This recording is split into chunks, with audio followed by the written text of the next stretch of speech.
Well, good afternoon, ladies and gentlemen, and very pleased to be here to participate in the rollout of Patterns of Global Terrorism, the annual report. The tragic loss of American sailors in the bombing of the USS Cole, the hostage takings in Ecuador and the Philippines, and the many threats that surrounded the new millennium drew media attention and official concern about terrorism in the year 2000. Such attention and concern was fitting.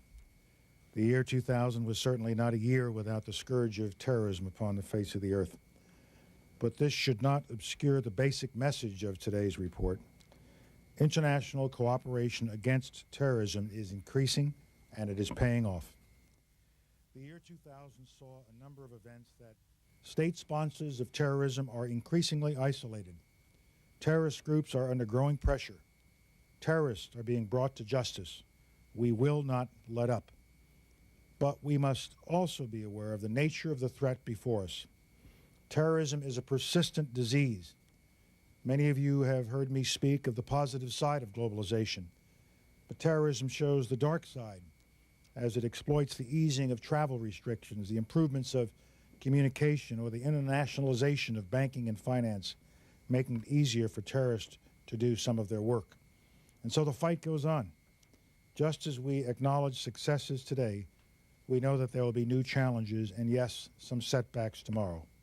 Now, although this report, State Department, these successes by no means, I think it's a significant threat. We've seen a upswing in terrorism in the Middle East, particularly in Israel and the occupied territories, and in patterns we characterize that situation as grim. Not have the kind of successes that we can. Cuba does remain on the list of state sponsors. Our problems with Cuba relate to its continuing provision of safe haven to wanted terrorists. This is a very important point for us because one of the principles of our counterterrorism policy is we will pursue terrorists for their crimes as long as it takes. We have a very long memory and we have as long an arm as possible. So that's an important point for us with Cuba. They also have some associations with terrorist groups like the ELN and the FARC in Colombia. The U.S. government is this interagency